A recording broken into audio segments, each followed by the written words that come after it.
And this is Kabira number 30. I translate it not caring about soiling one's clothing. The reason I say this, we know in Islam that it's very important to be pure and staying away from najasat, impurity, is important. However, unfortunately, this is the greatest door to waswasa from shaitan. Urine, drops of urine. When I started teaching a number of years ago, I started to notice that a lot of the students in my class, they had what you call obsessive compulsive disorder. I've talked about this many times, OCD. You call it waswasa qahariya, where because of the way that they are warned about urine and impurity, they get so obsessed with every little drop, rather than becoming a spiritual hygienic habit, it becomes an obsessive neurotic fear. And this is not actually from Islam itself, it's from the human psyche.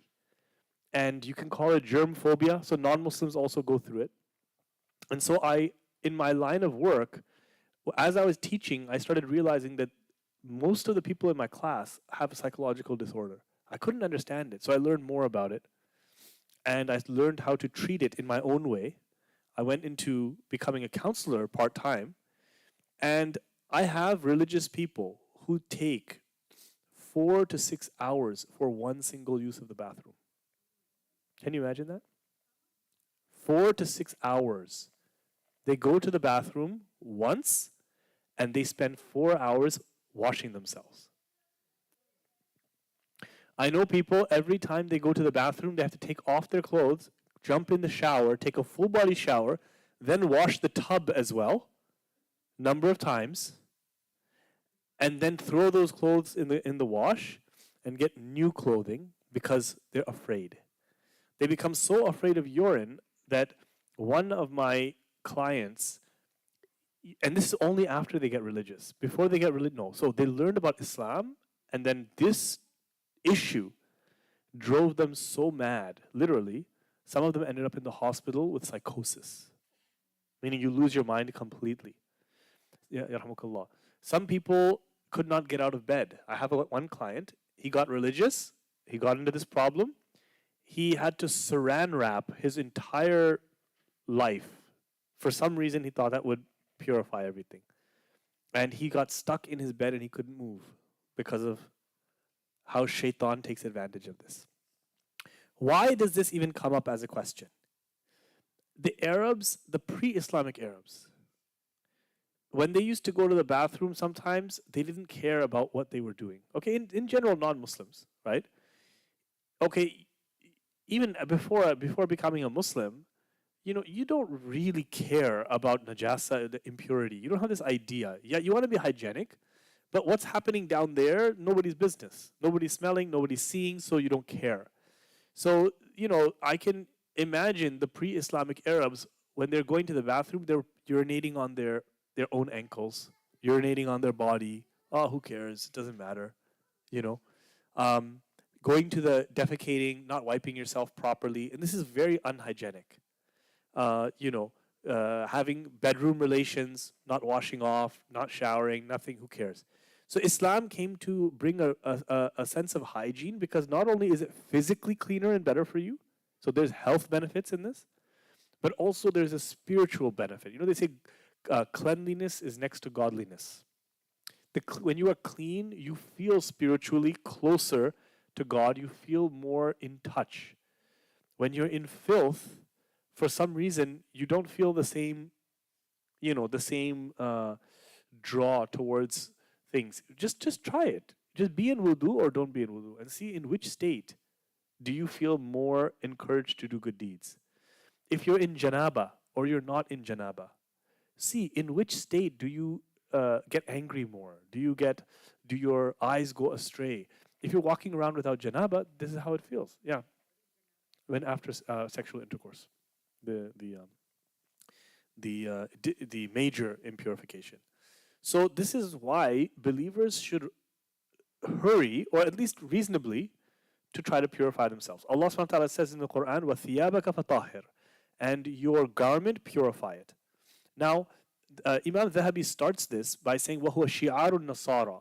The idea of not caring about impurities, this is a sign of the Christians. Because the Jews are careful about keeping clean. The Christians, their sign was, doesn't matter, there's no rules. Muslims are in the middle. Okay, we do it for the sake of Allah, but we don't do it for the sake of fear. Because shaitan, once he makes you start believing that impurity is scary, this is where he starts playing with your mind. And he starts bringing in germ phobia, which is a completely different illness. It's a psychological illness. Then people stop practicing Islam and they start practicing germ phobia, OCD. Okay? So this is why I translate this as not caring about soiling one's clothing. I'll give you another example. You know, sometimes now we're living in a time where people have underwear. Back in the olden days, people didn't have underwear. So that means you're just wearing a skirt called lungi, called izar, a skirt. So you can't keep track of every single thing, what's going on. Now, you look in your, and I'm sorry, I'm being a little explicit, but everybody goes through these things. You look in your undergarment, and if you're wearing black undergarment, there's stains on it. And if you're wearing white, there's something on it. And you're trying to check, and what is this, and when did this come out? The modern invention has actually made people go crazy. There was a time when there was no such thing as liners for women. And so they didn't keep checking, keep checking, keep checking. Now you have sisters who are calling you in psychosis, saying, I don't know, I keep thinking something is discharged, it's coming out, it's coming out. And this is why in the madhab of Imam Abu Hanifa, he said feminine discharge, the daily discharge, is like snot coming from the nose, like mucus coming from the nose. It doesn't break wudu, it's not impure, you don't have to worry about it. And this is why it's very important to take the fiqh opinions which work in people's lives. Back in the olden days, okay, there are some madhabs that said you cannot even have a little bit of impurity on your body to pray. Okay, if you're going to work, are you always going to have water? The kids are in school, are they always going to have water? Okay, not always. Maybe a drop will come out. Are you going to stand in the middle of, you know, Fashion Island in their bathroom or something in you know, what's that one called, the Irvine Spectrum? Are you going to wash your undergarment inside the bathroom inside there because one drop came out? So the Hanafi madhab, what do they say? They say as long as it's a palm sized, meaning like it's like what normally comes out here and there, forget about it. Don't worry. You can even pray with it.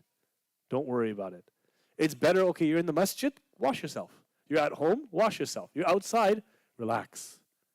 Because what ends up happening, my mother said this to me. May Allah guide her to Islam. She said, Anik, I know all the Muslim ladkiyan hamare kaam pe, all the Muslim girls at my work, they all have urinary tract infection, all have UTI. She works in a pharmacy. So she says, all the Muslim girls have UTI. You know why? Because they don't want to use the bathroom because there's no water. So the Muslim women don't use the bathroom and they get infections. Why? Because you're afraid of najasa.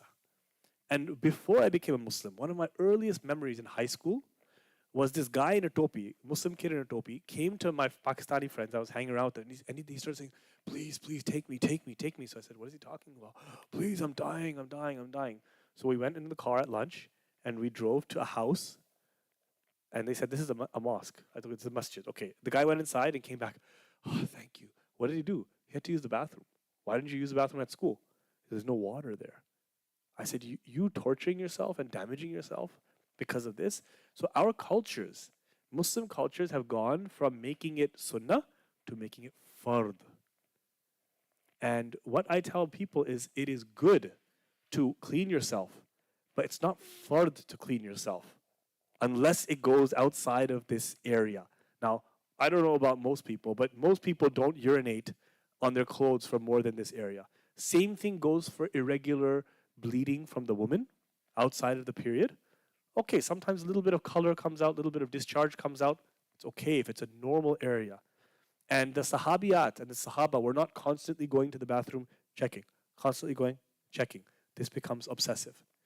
Now, one of the reasons why you don't hear what I'm saying very much is because sometimes the teachers of these issues themselves have OCD. Okay? Sometimes scholars themselves are struggling with this quietly. When I realized this, I was like, oh, no wonder. But when you read in the old books, they used to say constantly checking. They even said that a woman who has her period, once night falls, forget about it until the morning. Don't keep checking, checking, checking. They didn't have light back then to keep checking. So this is something that I wanted to just mention, that it is a major sin when you don't care. But everybody in this room, they care. There's nobody in this room that if they couldn't use water, they wouldn't use it. So this does not apply to any of you, because I know someone secretly, statistically, has OCD here. Okay? And so when you go home, don't say, oh my gosh, Abdullah said that it's a major sin. Now I'm going to. So this is why the hadith that people misunderstand, that the Prophet ﷺ passed by two graves, and he said people in these two graves are being punished. But they're not being punished for something that you consider big. One of them did not avoid urine, and the other one used to spread stories, gossip, right? So why are those two things being mentioned? Because those two things, people do it very easily and they don't care.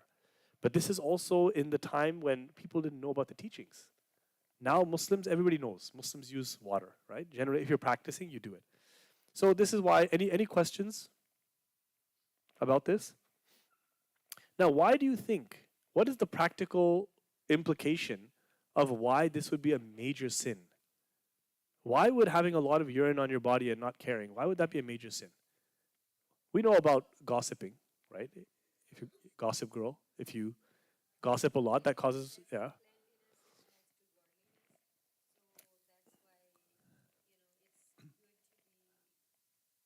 Clean, okay.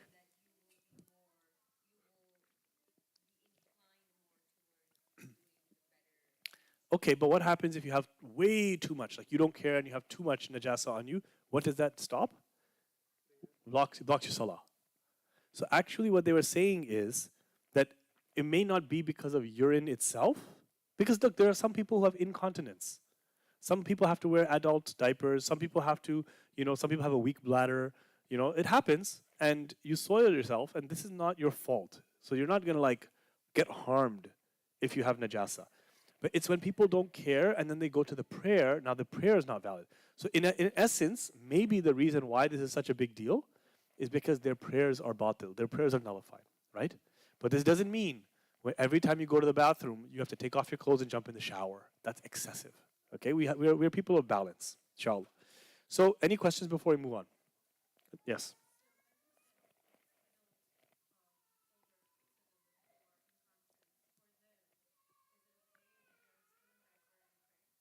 Yes, because why? There's something called hukm of the ma'zur or ma'zur. What it means is you have the problem coming so often, you can't stop it. So that person is excused. They just have to make wudu once in the prayer time in the beginning, and then they can pray as many times as they want. Even if the urine drips, you just ignore it. Why was this done? Out of ease, mercy. A woman who is experiencing, after the 10 days is over for her period, she's still getting bleeding. She can't stop it. It's okay. You make wudu once and you continue to pray with it. Same thing goes for any other issue. You have a nosebleed, you have some type of wound that keeps bleeding. You're ma'adhur, you're excused, right? Any other question? If someone has excessive gas to the point where they cannot, like I know there's some people who cannot even make wudu and pray 2 rakats without gas coming. There are some people who cannot even make wudu and pray without 1 drop of urine coming out. For those people, we say, okay, if one prayer time goes by and you're not able to pray, then you're stamped, excused, meaning 1 wudu, and that's it, you don't do it again.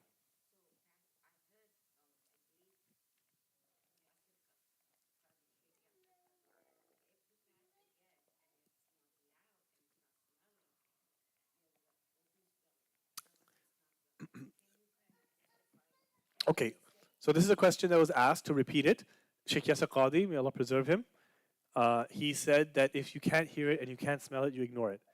This is comes from the hadith, when one of you thinks you pass gas, but you're not sure. If you didn't smell or hear, then don't turn away from prayer. Why? By the way, interesting Arabic point. Okay. They're so exact in their language, they even have a name for different types of passing gas. Okay? So there's one type of passing gas called fusa. and there's another one called Al-Dartha. Okay, just by the word, how I'm saying it, you can probably tell what it means. One is quiet, it's quiet. The other one called Dartha. Okay, it's loud. In the case of the first one, where you pass gas and it's so quiet, you don't know.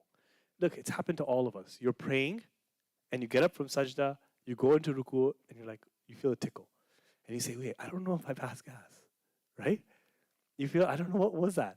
Should I break the prayer and go? Sometimes, look, I'm the imam. It's gonna be weird if I like leave the whole prayer. I think I've done it once, but look, it happens, and you want to know. I can't pray without wudu. This is where the waswasa of shaitan comes, because sometimes what happens is, and I'm glad you asked this question because it's something people don't like to talk about, but I don't. I talk about everything. When you go down in sajda, especially as you get older, first of all, and you get a little bit more size on you, then as you come up, air gets trapped in the front of the back passage. You kind of almost like take it in, and then when you move again, it comes out. It's not coming from inside your body to outside. It's just air trapped and tickling you, so you think something came out. This is where the Prophet ﷺ is saying, basically, like the shaitan's going to keep bothering you. If you don't smell anything and you don't hear anything, keep going. But if you know you did it, that's different. Then it's finished, yeah. Once you know you did it, it's finished. Once you're like, I'm not sure, I don't know. Now, someone who keeps telling me, sometimes I have a young person, 19 years old, I keep breaking wudu all the time. Are you sure? I think so. I don't know. I tell him, just ignore it completely. Because that's the only way to get them out of it. Question in the back or question? Yes. That's a very good question. What does washing your face have to do with passing gas? Absolutely nothing. Just, it's called ta'abbudi. It means you do it because Allah said it. Imam Ali said, if this religion was by logic alone, you would be wiping the bottom of your sock, not the top of your sock. Because the bottom is the one that gets dirty. It touches the ground. Why does the top of your sock get dirty? It doesn't get dirty. But there are some things that Allah said, do it, just to see, if I tell you to do something, will you just do it because I said it? Or do you have to understand everything and logically justify before you follow it? And this is really the crux of Islam, submission. Allah said, when you pass gas, you make your wudu. And what do we say? Sami'na wa ata'na. We hear and we obey, O Allah. We are not like the other religions that began to say, wait, how we can ask the question, but then they said, no, this doesn't make sense. Therefore, I can pass gas and I'm going to keep praying because it doesn't make sense, logical sense to me. Why do I have to fast? Why do I have to go hungry just to remember the poor? I'll just feed the poor and I'm not going to fast. Why do I have to pray 5 times a day? If I just pray once, it's okay, it's enough. So people use their logic and they change the deen that way. So it's just about submission to Allah, right? But it's also a bid'ah. Some people pass gas and they make istinja. This is innovation. Why? Because you're going excessive to the sunnah. The sunnah was not to do that. Make sense? Okay. Any other questions before we move on? Yeah. This is a very good question. Is the urine of an infant najasa? Yes, it is. First of all, yes. The urine of everything, all urine is najasa except, no, all of urine from any animal is najasa. The difference of opinion sometimes is the urine of a boy who has not eaten solid food. Why? Once our beloved Rasul was handed a baby, and our Prophet loved kids, okay? He was handed a baby, he was playing with the baby, and the baby urinated on his Mubarak chest, okay? And what did he do? He didn't freak out, oh my God, I'm covered in najasa, somebody, I have to lead prayer, what is happening? No. He just said, okay, it's okay. He handed the baby to the mother, and he said, just bring a little bit of water, let's sprinkle some water. So this is where the scholars got confused. Like, wait, how come you just sprinkle water? Wouldn't you wash it? So some scholars said sprinkle meant to wash it. And other scholars said, no, maybe because the boy was a young boy and didn't eat any solid food, therefore the urine is different. So they kind of made that logical reasoning. Doesn't mean it's correct, doesn't mean it's incorrect, just one opinion. That's why they say the infant urine. But no, it's impure. Now, the other thing though, to get from this, the Prophet ﷺ was not uptight. Okay? He was the best human being. But if a child urinated on him, he did not behave like he was so, he was so holy. But his piety and his holiness was in understanding the humanity of that child. That's the important thing to get from that. Does that make sense? Yeah. Hmm? I said boy. So they said, so now this is where people like start to say, oh, because a girl urine is like this and a boy urine is like this. But I don't know any scientific reason why the urine would be treated differently, except one of the things I think Allah knows best, and I'm not saying this is an explanation, because a boy, when they urinate, goes all over the place. A girl urinates all in one place, obviously, because of the nature of their body part, right? So maybe in that respect, that's why when it goes everywhere, it was said, oh, just sprinkle some water. Whereas a girl is all in one place. I don't know. We don't know exactly. Sometimes in hadith, it's just a snapshot. We're not there to ask the Prophet, well, why is this? So ulama had to reason with themselves. Does that make sense? Yeah, but by the way, for a woman, a mother, who is a new mother, and her clothes are covered in baby vomit and urine and everything, also she is excused from being perfectly clean.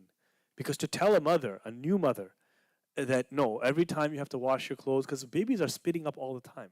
This is the mercy of the Sharia. That they're looking out for the mother's prayer so much that, okay, it's okay. You have the vomit on you, you have the urine on, this is a special case. So she's also forgiven for this. Yeah. Sure.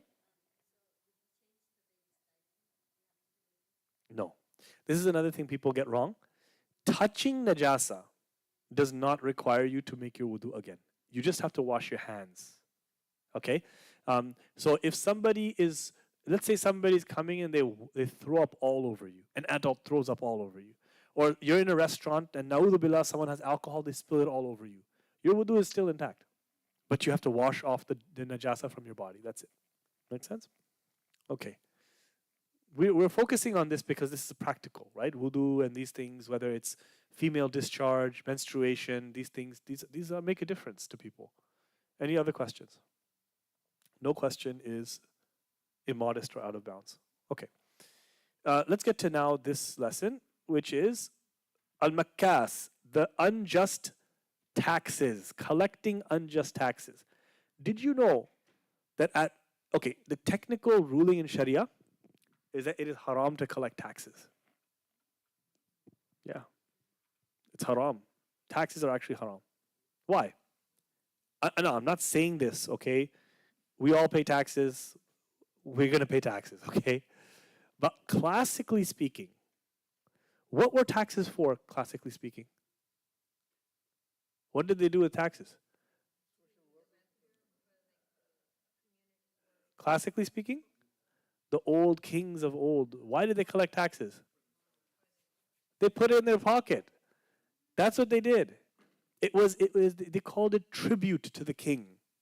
Okay, they would go to villages and they would say, all of you peasants, you have to provide this much taxes. And it was oppressive. And if you don't do it, we're going to kidnap 2 of your young girls and take them for the king. We're going to burn down your fields. So it was a tax collection was a very unjust thing. I want you to think about the logic of this. Islam respects freedom of property in a highway. If I sell you my car, why do I need to pay a portion of those proceeds to someone else? Think about it logically. If you sold me milk, why do you have to report it to someone else to pay a proceed from that? It makes no sense. Actually, there's no right. My income, if I work 10 hours, why am I paying income tax? Did you know at one point there was no income tax? Only during the World War, they said, oh, we need to raise money for the war effort. We're going to have income tax. And then they kept it. They said, oh, we're making money off of this. Right? Now, here's what the ulama say. The other thing is, like, for example, the zamindar system, okay, in subcontinent, Now, I'm not saying that's completely haram because, okay, you own land, you charge rent on the land, the peasant works the land, they keep their food, they keep their rent, and you collect. But can it become unjust? The zamindar meaning landowner and peasant, can it become unjust? It can become very unjust. So, you have these people, these rich people, and the poor people under them, they're squeezing them for money, squeezing them. And meanwhile, you're getting rich. So this is what's wrong. Now, the Makkas, it's I'll just give you an example of some of the things. Allah subhanahu wa ta'ala says, إنما السبيل على الذين يظلمون الناس ويبغون في الأرض بغير الحق أولئك لهم عذاب أليم. Blame is only on those who wrong other people and transgress, meaning they go beyond in the land unjustly. So they're collecting money from people unjustly. It is they who will suffer a painful punishment. And the Prophet ﷺ, in another hadith, so that tells you that it's wrong to do this. In another hadith, the Prophet ﷺ, he said, subhanAllah, there was one lady who committed zina. Okay, she committed adultery. And the punishment of adultery is stoning, classically speaking. And she came to confess. So no one went after her. She came to the Prophet ﷺ and said, I did this, stone me. And the Prophet ﷺ said no. And she kept on coming after the Prophet ﷺ, and he kept on trying to move away from her, not listen to her, deny her, until he realized she's so adamant that she will not get peace in her life because she's so ashamed of what she did. So then he said, okay, stone her. Now, what happened was some people started to say something bad about her. And the Prophet ﷺ, he stopped them from doing that. And he said, if you knew, لَقَدْ تَابَتْ تَوْبَةً لَوْ تَابَهَا صَاحِبُ مَكْسٍ لَغُفِرَ لَهُ أَوْ لَقُبِلَتْ مِنْهُ. That she has made such a tawbah to Allah in doing this. She's so regretful to Allah. This is a sign that her tawbah, even if a tax collector made this kind of tawbah, he would be forgiven. So that tells you how bad the tax collector is. It's like just as bad as the one who's committing zina. Like it's bad like that. This is why it's a major sin. Any questions? Ah.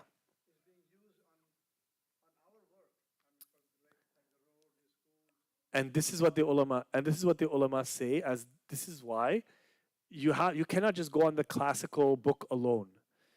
In our time now, tax collection pays for public education. It pays for our roads. It pays for our police and our fire department. Where is all that going to come from? So ulama recognize that a modern state has to have some type of tax in order to survive, right? Only in countries. Do you know any country where there's no tax? Where? Where is? Yeah, countries that are very small and they have oil wealth. Brunei has no tax. Why? Oil. Qatar probably has no tax.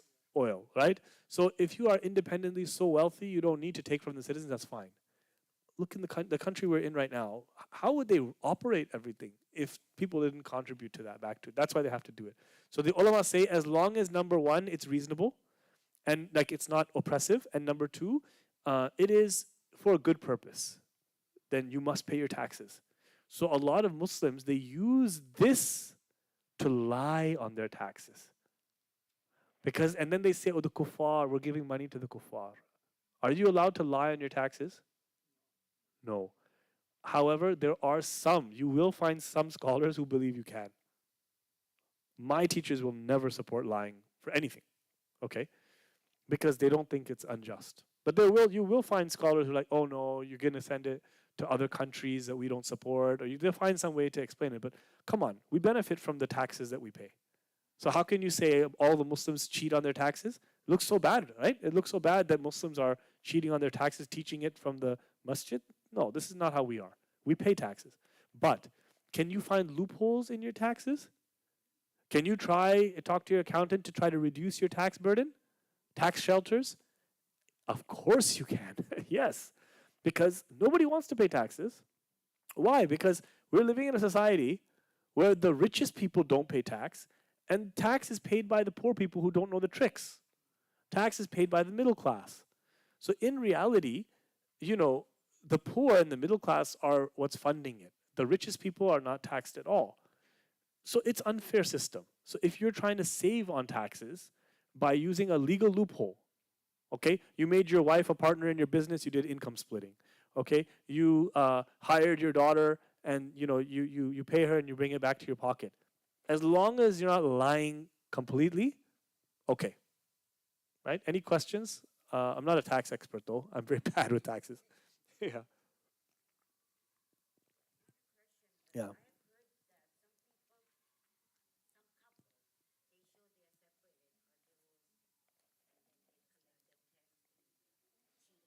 Is it a lie?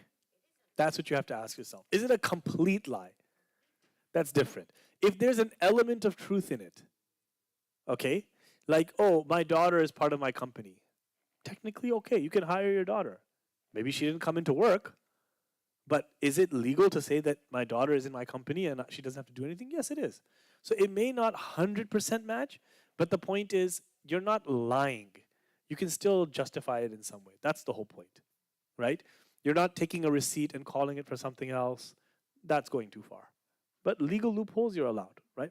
And this is why Imam says, now the tax collector, he is like a highway robbery, a highway robber. In fact, the tax collector is more evil than a thief. That's what he says. Because they grind down on people worse. And it is more dhulm.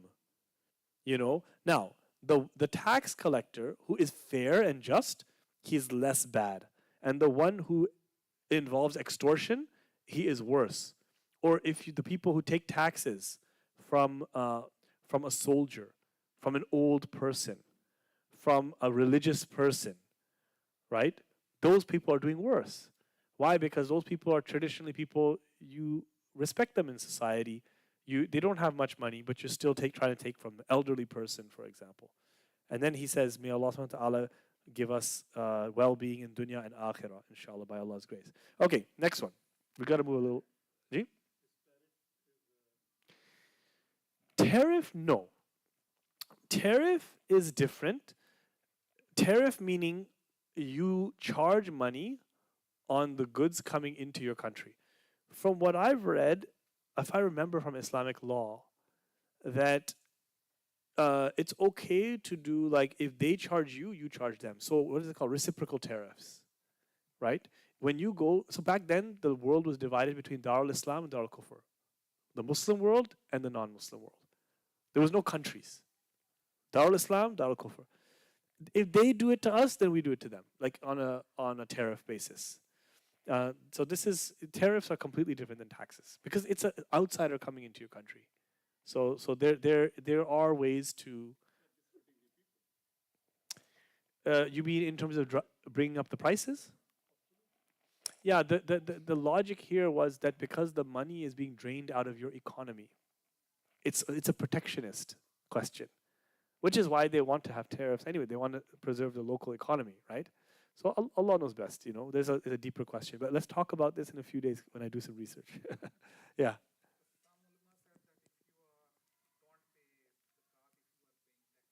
Mm. Do you know which alim says that? Because I would like to know. You can check and let me know.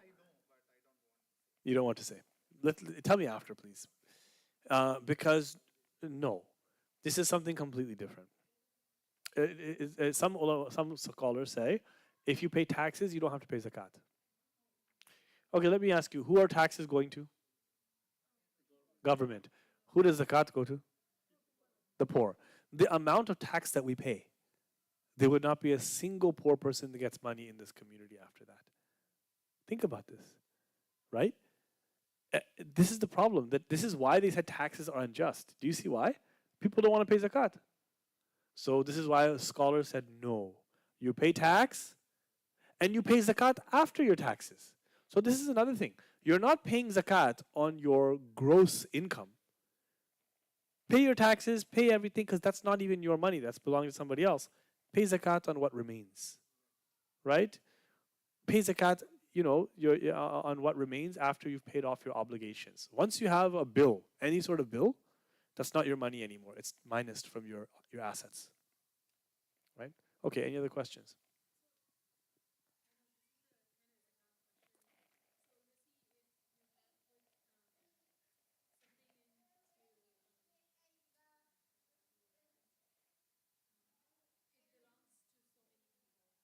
Oh, like a trust fund? Yeah, or a kitty? That's a very good question. I need to research that question. I might don't want to answer in a way that, but as long as you're in possession of it, then you must pay zakat. If I give it out of my possession, I don't have to pay zakat on it because you can pull it back. Yeah, yeah, that's good. No, that's exactly in line. Yeah, that's right. So alhamdulillah, jazakallah khairan. Because, but also, some people try to evade zakat by giving it to their little kid or something. Like the day before their zakat is supposed to be paid, they take all their zakat and they give it to their little child, and then the next day they don't pay the zakat because oh, I don't have the money, and the child doesn't have to pay zakat. Yeah, so people do all kinds of tricks. Who are you gonna fool? You think Allah doesn't see that? Allah is not. Allah knows. Okay, the Prophet ﷺ said the unjust tax collector will not enter paradise. That is the hadith, quite a big warning. Now, next one is riya, showing off. Showing off. What does it mean to show off?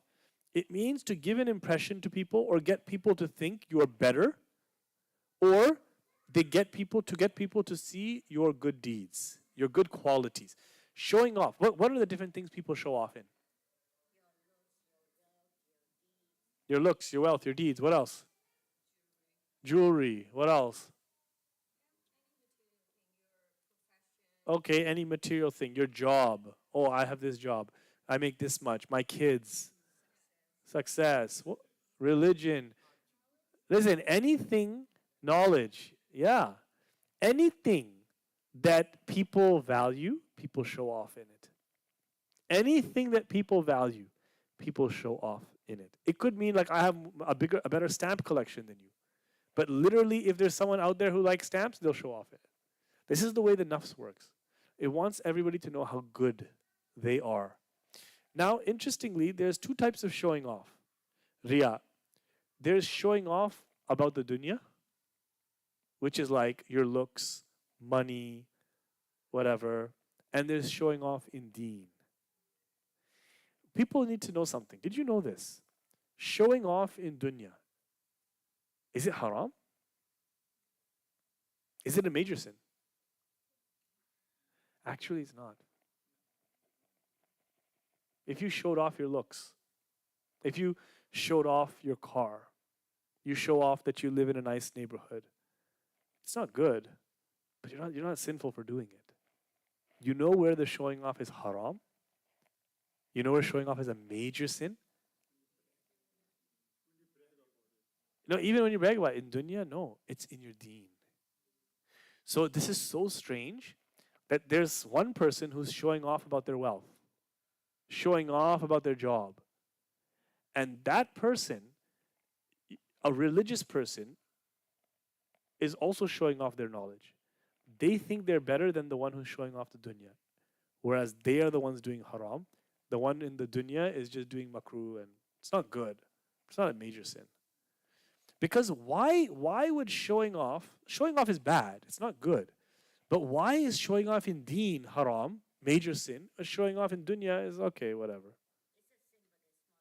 It's not a sin, it's just disliked.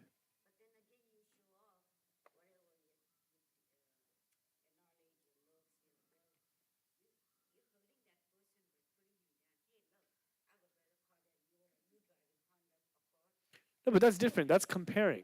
What if you're just showing off? What if you're just showing something? For example, is every woman who, I'm just saying, okay, they go to a ladies' party, a baby shower, something like this. And which woman is not showing off some of her looks? Okay, to the women. Are they doing haram? It's different if you're trying to attract the opposite gender. That's haram. But what I mean is, that type of showing off, it's the dunya. And what's the value of dunya? Like very little. So Allah is not bothered in that same way. But why is it in deen it's haram? Okay, Allah decides. What else? What else? Shirk. Okay. Because who are you doing your deen for? For Allah. So you're doing something, you're telling Allah, I'm doing this for you. But then you're taking the appreciation from other people. So it's like you're joining a partner with him. It's not literally shirk, but it is what they call shirk al-asghar. It is like a minor shirk. Because what happens is, for example, and a lot of us do this, right? And Allah forgive us. How do we pray at home? Our sunnahs. Okay? But when we find out there's somebody here, when I pray my 4 sunnah before Dhuhr over here, can I guarantee I'm not trying to be a little straighter? Can I guarantee I'm not trying to spend a little longer? I'm just telling my challenges. Maybe you all have your challenges. But when you know that someone's watching you, there's nobody who doesn't stand up a little straighter. How do you recite Maghrib when you're on your own? Fajr. How do you recite for Fajr when you're alone?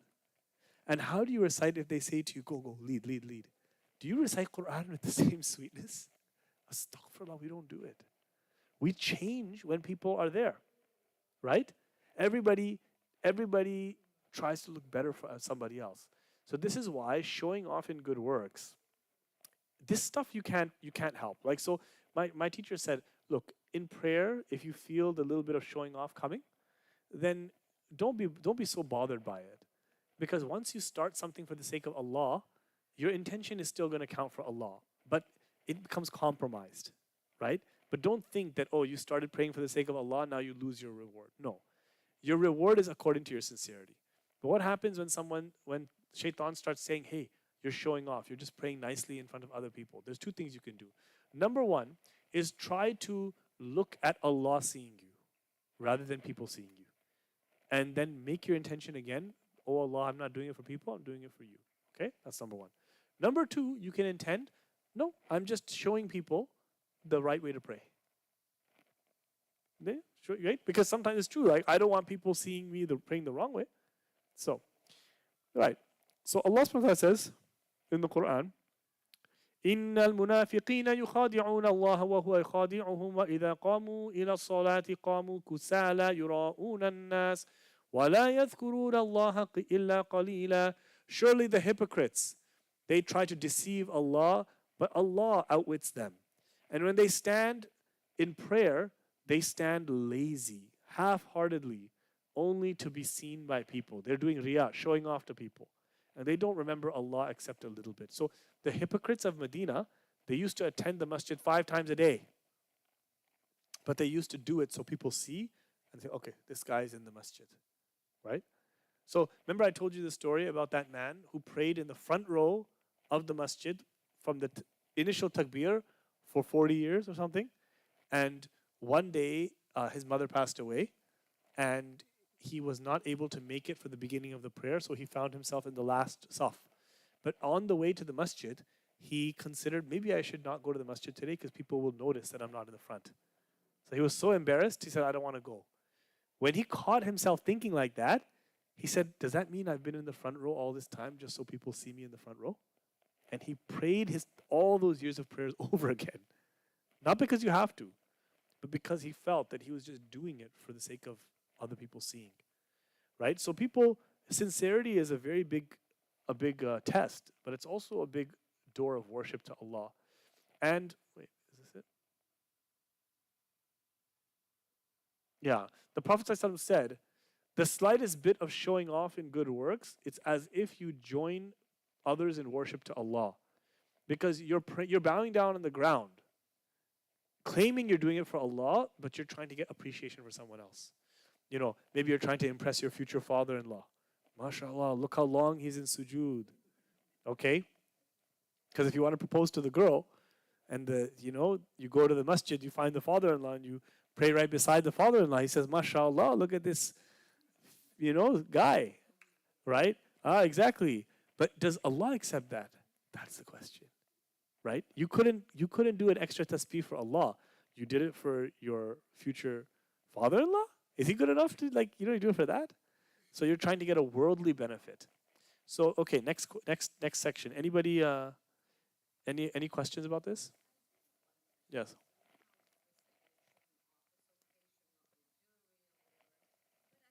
It's not okay. It's very disliked. But we're not gonna say it's to the point of haram, because then everybody might, like, you have a nice car, so we should not buy a nice car, not buy nice clothes. You say alhamdulillah.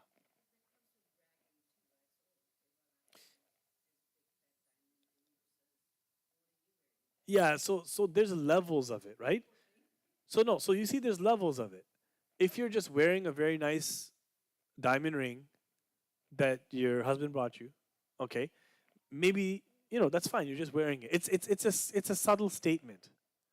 If you're going like this and you're going like this, and you know that's Allah knows your intention.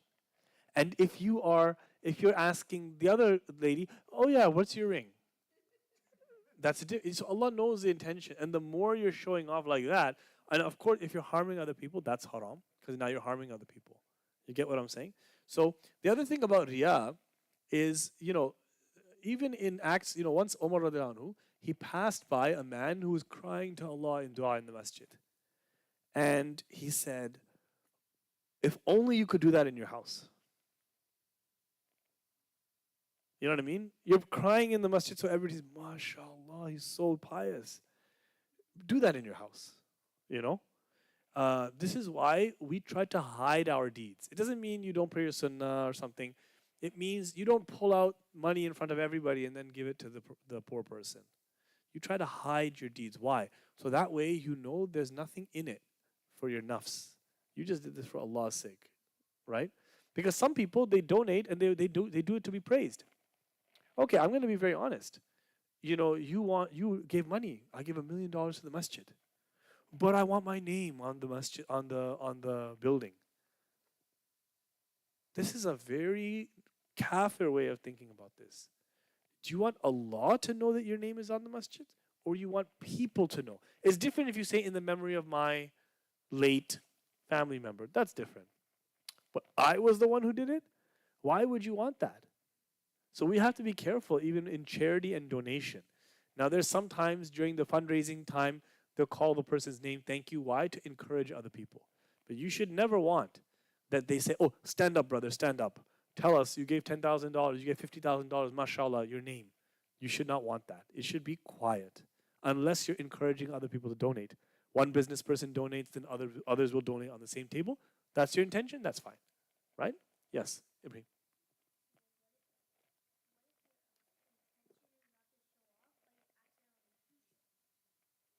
No, you don't accidentally show off. So this is another thing. That's a very good question. Some people have OCD waswasa in showing off. They constantly think they're showing off. So all the time they're going, mashallah, mashallah, astaghfirullah, astaghfirullah. I mean, I prayed today, astaghfirullah, astaghfirullah, astaghfirullah. There are people like this. They think everything is showing off. They think the slightest, if you just wear a hijab with a bright pattern, you're showing off. If you pray in front of people, you're showing off. You cannot show off accidentally. You have to be intending to show off. Does that make sense? For example, Ibrahim, are you showing off like wearing a nice thobe today? Are you showing off that you're so religious? Then? But what happens if a thought comes to your mind? Look how nicely I'm dressed. Is that okay? That's okay. That's okay. You're not trying to show off. And if sometimes you tell people, look, you say, I have a great dad, okay? You say, mashallah. You're not trying to show off. You're saying, just saying, alhamdulillah, mashallah. So this is why we say, mashallah, right? Because why? You're tying the blessing back to Allah subhanahu wa ta'ala. You're not saying, I did this. Oh, I made $1 million. If you have to state the fact, you say, alhamdulillah, I made this money, and only when there's a need to. But Allah knows your intention. But you cannot do a show off unintentionally. Does that make sense? Okay. Any questions here before we? Yeah.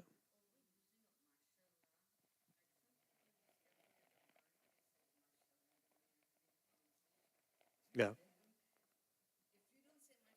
Yeah. The mashallah police. The the mashallah police. Yeah, this is another problem, right? Like, oh wow, like your wedding pictures were so nice. Say mashallah, sister. Yeah, because otherwise you think that a curse is gonna fall on me. Yeah, so this is like another extreme, right?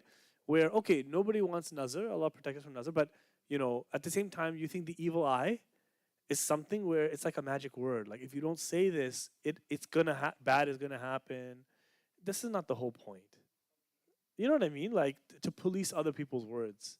Yeah, if you're teaching your child, hey, say mashallah, mashallah, but I'm not gonna stand up a guy on the street and say, hey, say mashallah before you praise my car or something. No, you know. Yeah, because they've culturally started attaching it like almost like a superstition. You see what I'm saying? Yeah. I mean, look, non-Muslims go their whole life without saying mashallah a single time. Okay? Exactly. Their kids are fine. Their cars are not, breaking down. But is there nazar? Is there evil eye? Yes. But we don't know how it's controlled. That's why as Muslims we say mashallah, alhamdulillah, right? We say this to tie our fear and our insecurity of already back to Allah. Then we say inshallah we're safe. You get what I'm saying? So Allah has given us a spiritual help, but we don't turn that into the point rather than relying on Allah, right? Okay. Any question before we move on? Next one. Breach of faith or khiyana. A khiyana, betraying a trust, is the opposite of what word? Amana. So amana is trustworthiness. And khiyana is betraying a trust. SubhanAllah, people don't realize what are the different things you can do khiyana in. Give me an example of khiyana. Someone tells you a secret. You trusted a secret, you told a secret. This is khiyana. What else? Someone gave you money to keep and you spent it. Okay, khiyana. What else? Secret. You spread the secret. What else? Guys, lots of things.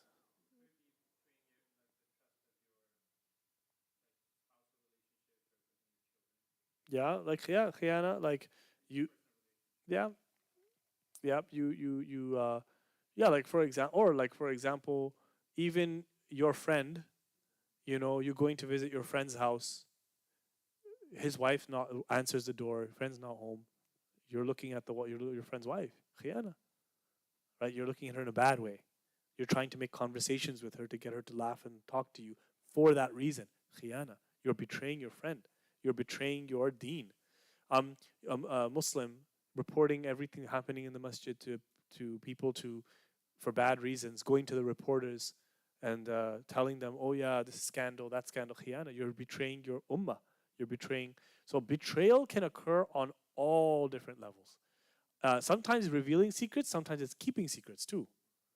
It's khiyana.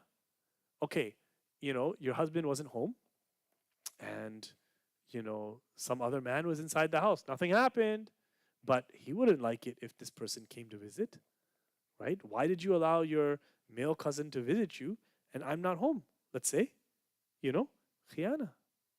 You're betraying a trust because he trusts that you're not going out when you go to work and you go out and you're talking to a male friend, like for a lady. This is betraying your husband's trust, right? So it can happen in men and women. It can happen in any way. It can happen on the ummah level, betraying the Muslimin, which is the worst, to betray Allah and His Rasul, right? Okay, so Allah subhanahu wa ta'ala, He says, يا أيها الذين آمنوا لا تخونوا الله والرسول وتخونوا أماناتكم وأنتم تعلمون. O believers, do not betray Allah and the Messenger, nor betray your trusts knowingly. So Allah combined between Allah and His Rasul sallallahu, which is deen, and your trust. So once someone trusts you with something, it becomes just like betraying Allah and His Rasul sallallahu. Amana is so important, right? Amana meaning trustworthiness. Now, the Prophet sallallahu, he said, "Inna awwala ma tafqiduna min dinikum al-amana." In a narration in Tabarani, it said, the Prophet sallallahu said, the first thing you people will lose from your religion, the first thing you will lose from your religion is trustworthiness. There was a time when you could leave all of your wealth with the Muslim and go on a journey and come back 6 months later and all of your money will be right there. There was a time when you could say, I don't know if you want to do this, but you could say, I'm going on Hajj.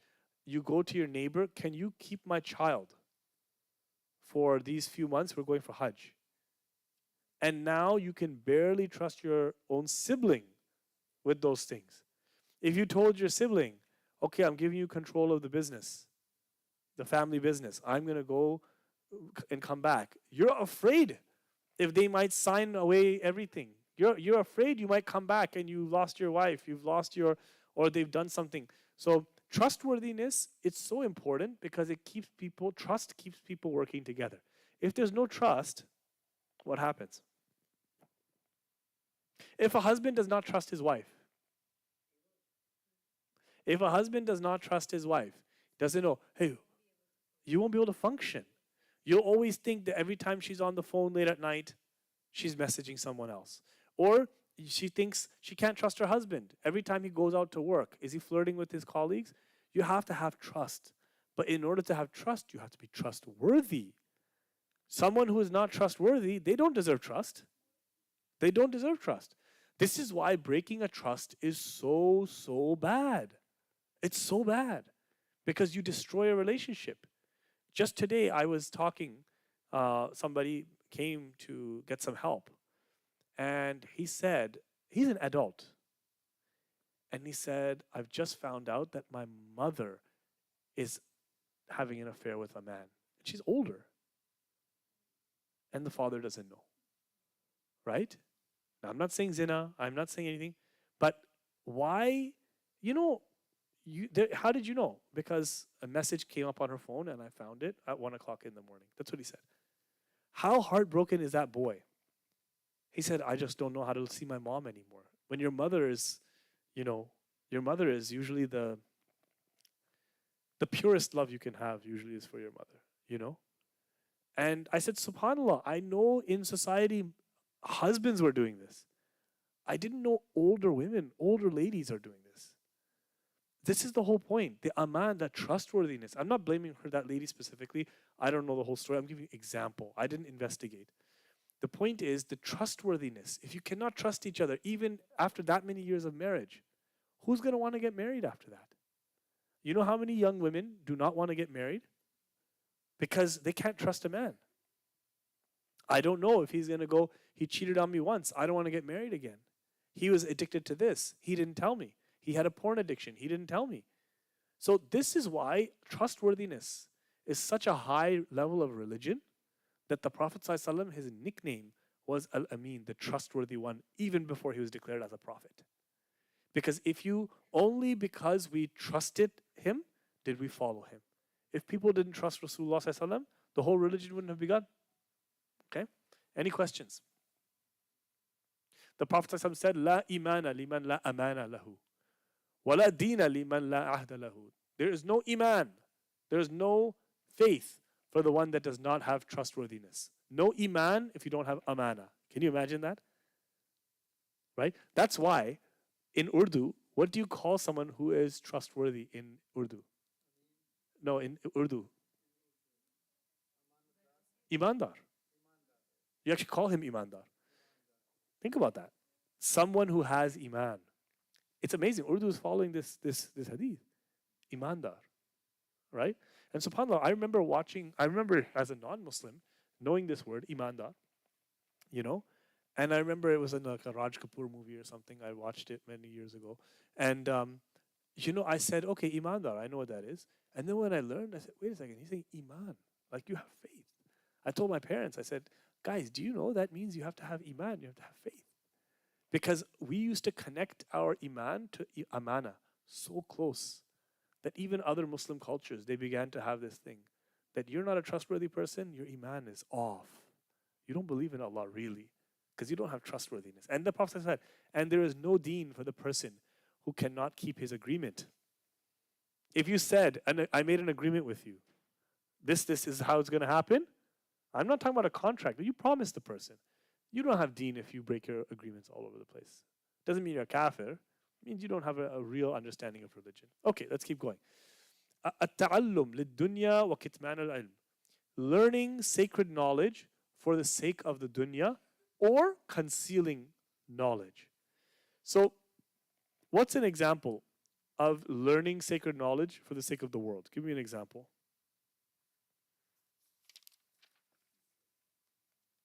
What's an example of that?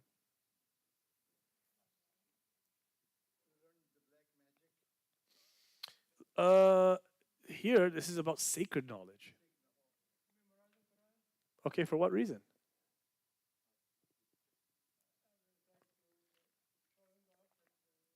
You recite Quran. You learn Quran because you have a beautiful voice. And your parents say, son, you didn't do too well in school, but you've got a beautiful voice. I think if you memorize Quran, you'll make a lot of money going around reciting for people. Bismillah, become a hafiz. This is called learning for the dunya. Learning for the dunya. You're doing it because you want to earn money from it or you want fame. So, my first son is a doctor, my second son is a lawyer. I'll be so embarrassed. You didn't become anything. Send him to the madrasa. At least he'll be Maulana. Like, this is not the mentality we should have. At least he has some title. I can say he's something. This is learning for the dunya. Because you're trying to get recognition. You're trying to get fame. You're trying to get money. And this is a big problem. And it's a test not necessarily for the common person, because none of you are here to show off. This is a test for people in my position. That did we study so that we could get jobs at the end? Did we say, like, it's a big test? For example, like, if there was no certificate at the end to say I did this, would you still study? If the sheikh says, I don't give any certificate, you want to learn it for Allah, you can learn it for Allah. I'm not going to give you a certificate. I don't give ijazah. Are you still going to learn that? Or say, no, I'm going to try to find somewhere where I can get some piece of paper. This is a big test for the person who's an imam or a scholar. Learning for the sake of the world, you want to boost up the salary. So you go and you do a couple of extra Sharia subjects. You memorize a little bit more, improve it. No, this is all learning for the sake of the dunya. And this is actually a major sin to do this. Allah subhanahu wa ta'ala says in the Quran, وَمِنَ النَّاسِ وَالدَّوَابِ وَالْأَنْعَامِ مُخْتَلِفًا أَلْوَانُهُ كَذَلِكَ إِنَّمَا يَخْشَى اللَّهَ مِنْ عِبَادِهِ الْعُلَمَاءِ إِنَّ اللَّهَ عَزِيزٌ غَفُورٌ. Allah says, of all of the servants of Allah, only those who have knowledge are truly in awe of Allah. So the ones who really fear Allah, of His servants, those are the ulama. The people who do not fear Allah, meaning they use His deen for their own purposes, you call them alim, you call them ulama. In reality, they're not the ulama. The ulama are the ones who fear Allah subhanahu wa ta'ala. The ulama are the ones who believe, the first thing, that the next life is better than this life. Right? Now, do you know why this came up? In the beginning of Islam, learning Islam gave you respect. But later on, who are the judges? Who are the lawyers? Who are the ministers? Scholars. Because that was education. Education was deen. Right? Sharia is legal system. So therefore, people began to study deen only for worldly purposes. I'm going to send my son to become a mufti or a qadi or an alim. Now, funny thing is, Imam Ghazali, he writes 1,000 years ago, he says, it's so wrong that all we want to do is we want to make our children into ulama because it's a good job, and we have to go to the non-Muslims for doctors. Nobody wants to send their kid to become a doctor. 1,000 years ago, can you imagine? Muslims, he was lamenting. How come nobody wants to become a doctor? How come the Ahlul Kitab, we have to bring them? Because there wasn't money in it. Now, can you become a doctor for the money? Can you become a doctor for the money? Yes, you can. Is it the best reason to become a doctor? It's not. I remember my biology teacher. We had a grade 13. My biology teacher, I was always told I have to become a doctor by my parents. And so I was going to go become a doctor. And my biology teacher, last week of school, sits everybody down one by one. She asked me, what do you want to be? I said, I want to be a doctor. Why? And I said all the reasons my parents told me. Amazing job security. It's one of the most respected professions. Solid income, you know, and this and this. And you know what she said? Not because you want to help people. Honestly, that was one of the most embarrassing days. And I said, I was like, I said, yeah, that too, of course. But I knew it. I wasn't becoming a doctor because I wanted to help people. I was becoming a doctor because my parents respected it. My society, my culture respected it. So it's hypocrisy, right? But is it halal to do? Yes. Can you do the same thing for being a imam? No, you cannot. That's a sacred kind of like seeking knowledge. You can't do it for that reason, right? Can you attend a class just to try to get to know a girl in the class? Like a religious class. Also, this is a type of seeking knowledge for dunya. In other words, if she goes from the class, you stop attending the class, this is a type of dunya. Okay, we're not saying it's a major sin level, but it tells you your intention is off, right? Yeah.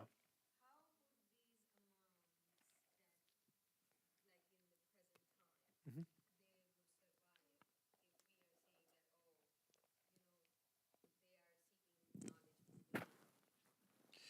So this is a good question. How would they survive? So it's one thing to learn knowledge in order to get the job. And it's another thing to say, I've learned this knowledge, I hope I get a good job. Because you still have to support your family. So this is something we wrestled with as students, right? You don't go into it for that reason. But afterwards, you do have to secure something for yourself. So that's okay to do because you're not doing it purely for that reason. But is it a test of your intention? Of course. Of course, it's a test for your intention, right? And this is a struggle that we have. This is why it's like we have to ask Allah to purify our intentions and forgive us for a lot of things in the modern world. There was a time when, you know, there's a lot of things that come to test someone. If you give a lecture and there's 1,000 people there, and you have a choice to give a lecture to only 100, which one do you take? Oh, the bigger one, of course. Why? Is it because you're saying more people will benefit? That's one. Or is it because it's more popular for me? I'm getting more popular. Is it because the donors are all in this class and the others are not donors? They're just the simple people. So this is where a person this is like very high level tricks of shaitan. Just make dua for me that Allah guides me, inshallah, and guides us all. Okay, the next part about this is those people who hide the religion or knowledge.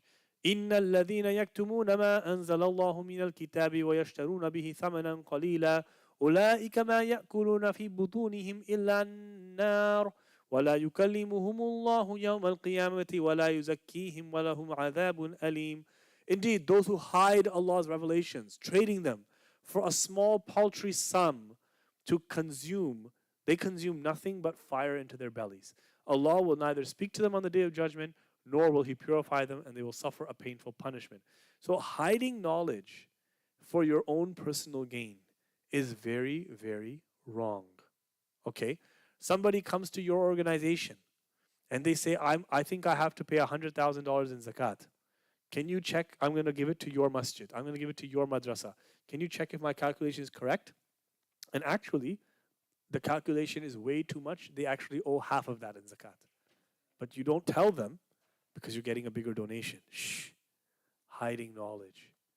Right? A woman comes and says, is this grounds for divorce in Islam? My husband is not doing this, not doing this, not doing this. Can I get a divorce in Islam? And you know, yes, you can.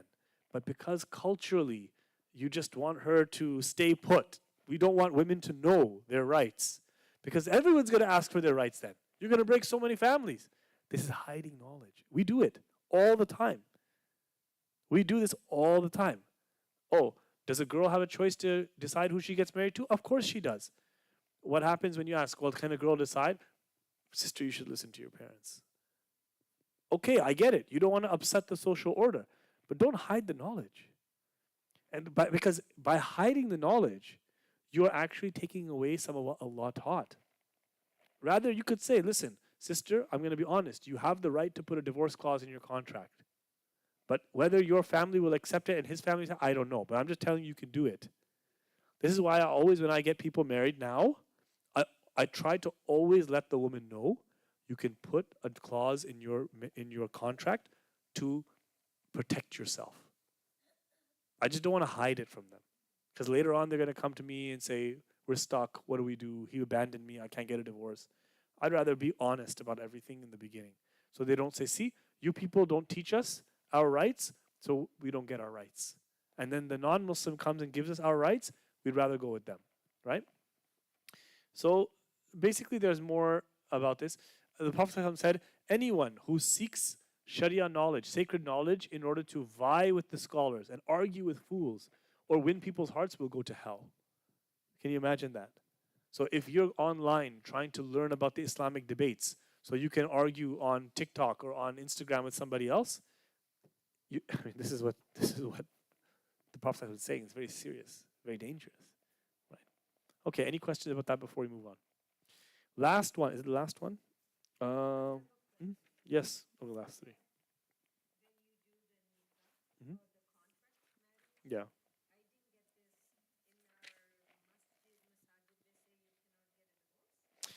No, what happens is people don't explain the rights of a woman. They often explain the rights of a man, but they don't tell women. They don't want to volunteer the information about how they can protect themselves in their marriages. And rather, they cover up the knowledge in order to not upset their own social order.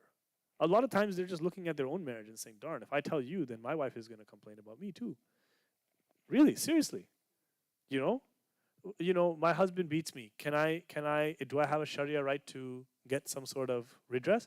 Sister, be patient. No, don't worry. A woman comes, says, do I have a right to inheritance? And then, oftentimes, subhanAllah, this is very wrong. But the religious people tell her, sister, okay, fine, but, how are you going to make a good relationship with your brother? You have to keep the peace, keep the harmony. So you don't tell the woman her rights. This is a problem. Sometimes parents don't tell their kids rights. Baba, do you have the right to take away my money like that and use it for yourself? Shh. No, I mean, you're doing something, Islamically, you cannot do that. But you didn't tell your child because you're benefiting from their free labor and the fact that they're giving you the money. You have a right to do that. You see what I'm saying? So hiding knowledge, remember, hiding knowledge was the biggest crime because the ulama of Bani Israel, they knew Isa alayhi salam is the prophet that is sent to them. And still they said no. They changed the books that the Rasul sallallahu Prophet Muhammad sallallahu is supposed to come. They changed it so that they don't lose their position. Because they said once the prophet comes, our religion is over. We're not going to be called the priests anymore.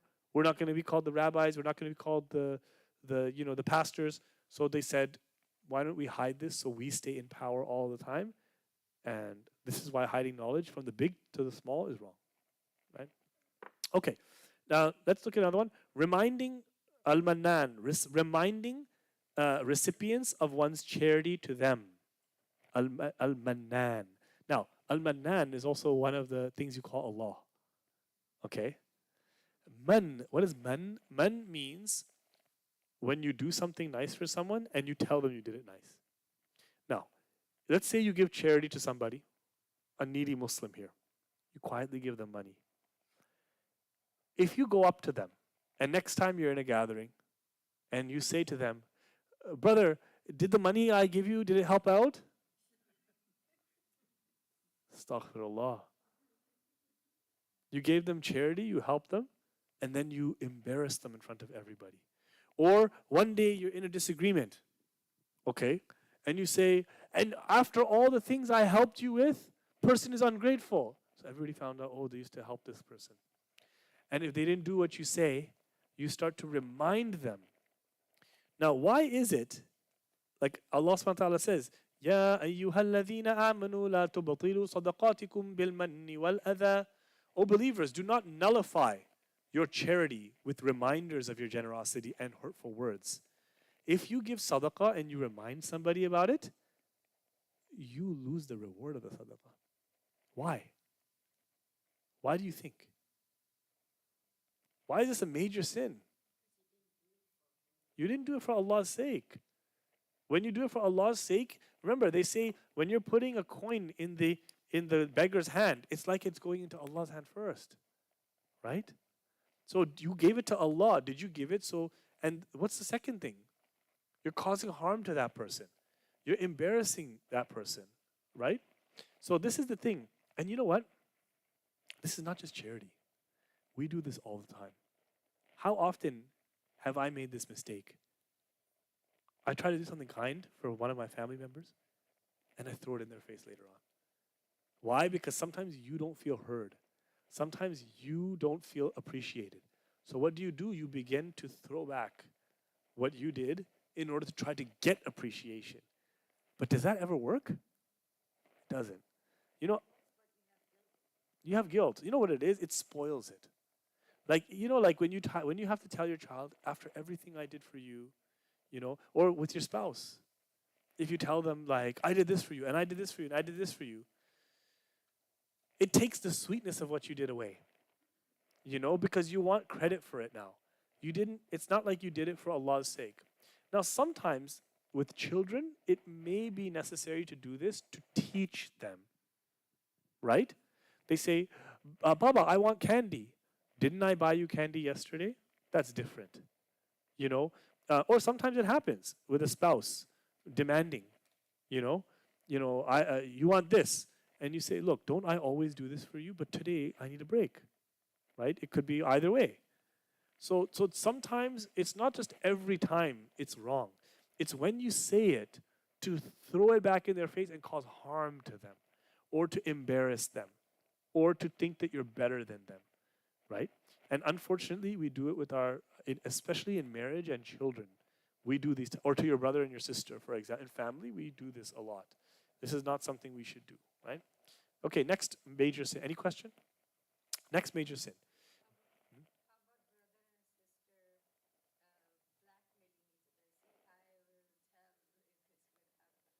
Yeah, this is what I'm saying. Like, there's a lot that happens with brother and sister. You call your siblings sometimes names that it's not right to call people, but because you know each other so well, you know, as long as the other person is okay. But I'll tell you something, it's not a good habit to do.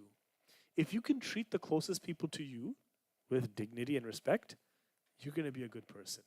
But if you call your own sibling by a swear word out of fun, something inside is a little corrupt, you know? So it's better to avoid it, right? So the next one, yes, Ibrahim?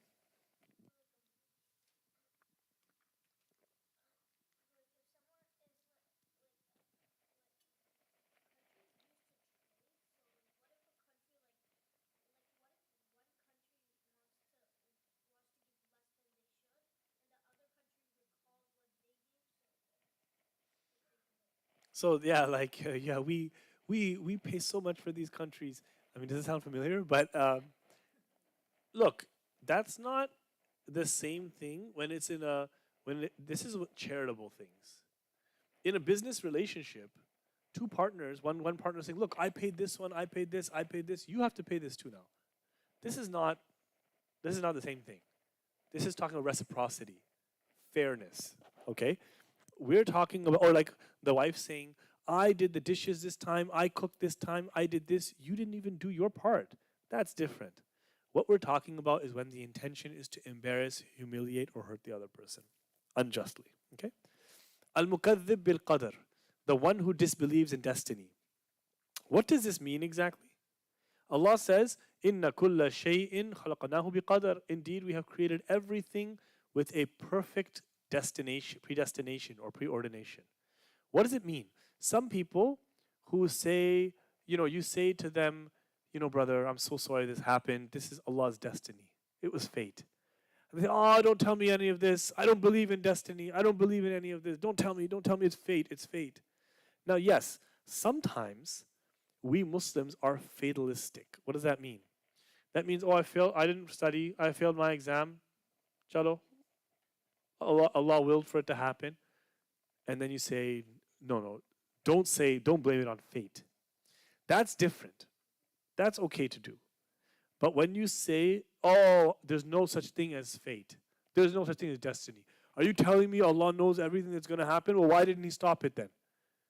This is wrong. Sometimes it happens. You lose a loved one, and someone says, brother, this was destined. And I know it's hard. You lost something. And then you say, you just because you're angry, you're like, I can't believe Allah would allow me to lose this. So I cannot admit that destiny exists. Because God, if He was loving, He would never let me lose this. This is not how Allah works, right? Allah created everything.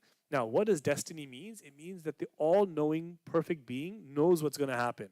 And He allows it to happen doesn't mean He's pleased with everything. He lets you make choices.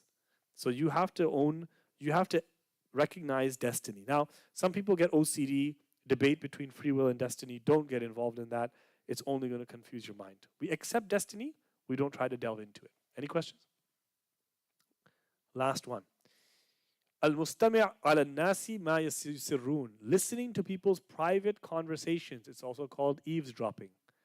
Allah says, Ya ayyuhalladhina amanu jatanibu kathiran min al-dhanni inna ba'da al-dhanni ithm wa la tajassasu wa la taghtab ba'dukum ba'da. O believers, avoid suspicions.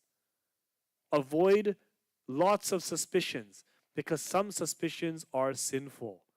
Every time you think that this person is doing haram, every time you think, stop suspecting people all the time when you have no proof. And do not spy on each other. This is what it is. Do not spy and do not backbite one another. Those are the big sins. Suspecting, thinking badly about people, unless you have a reason or you have to protect yourself. Or you don't spy on each other unless there might be a reason why you may have to do it. Okay?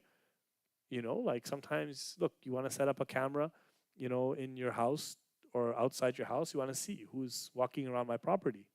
Okay? You want to see who's stealing the cookies at night. That's a different story. But can I set up a camera looking into some woman's closet? Of course I can't. You understand what I'm saying? No, of course you can't do that. Can you spy and, go at your neighbor's fence like this to listen to, they're fighting, they're arguing. She said to him. You can't do that, right? Oh, someone's computer got left open. Your spouse's phone got left open, as tempting as this might be. Let me just see all the messages that they're sending to each other. Allah is saying don't spy. Even as tempting as it is, you want to know, hey, what's going on? Listen, the greatest temptation to spy is you want to know what your kids are talking about on the phone. And I'm not going to say I'm innocent of that. Okay, sometimes I'm like, who are they talking to on the phone? I want to know, just like, especially when they get to teenagers. But the intention there is to protect them, right? It's a bit different.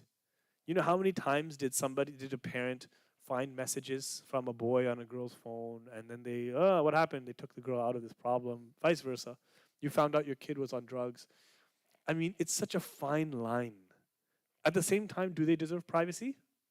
Yes. Do they deserve to not have their things read? Yes. It's just hard as a parent. Okay? But does this mean you can go check your spouse every email that your spouse sent? No, you can't. Now, what's hard is when there's no trust. And then you suspect something, and then you want to get in and read. That is where the shaitan comes. That's where you have to hold yourself, right? It's not easy. This is why just be trustworthy. Be honest.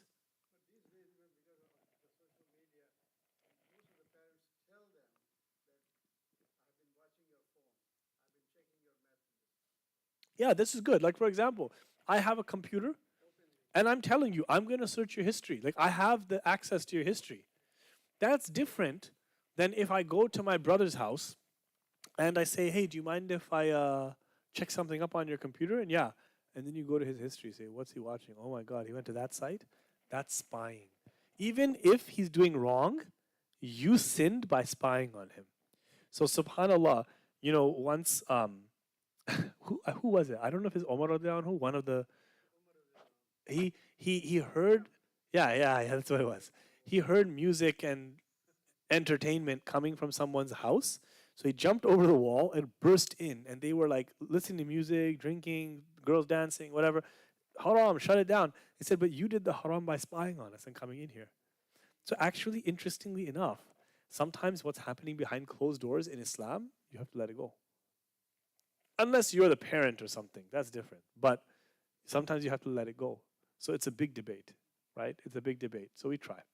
And inshallah, so that's eavesdropping, listening to other people's conversations. That's why it's better if you're going to, sometimes, you're with your friend and his wife calls, and you can hear her going on the other line, and you're just trying to understand, like, what's he saying? So you can't do that. You should just go, and like just distract yourself. Don't say, I was here, I just happened to hear it. No. You distract yourself and don't listen actively. Okay? Okay. Any questions before we end? All right. Jazakallah khairan. May Allah bless you guys. We'll see you next week, inshallah. Assalamu alaikum.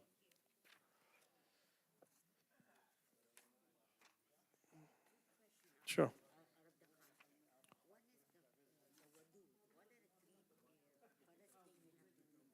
Four hard things. Face, hands up, including elbows and arms. Wipe the head, not wash. Wipe it and wash your foot. But wash your foot, including ankles. Only if you took a full wudu earlier in the day and then you put on socks, or you took a shower and you took on socks, then for 24 hours you can wipe on the top of your socks as long as they're thick. Thick socks, yeah. All right? It's so thick that when you wipe right away, chai? There's refreshments and chai downstairs. Ji? Outside. Oh, sorry.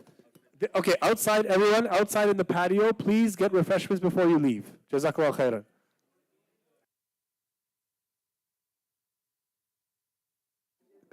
khairan. Yeah.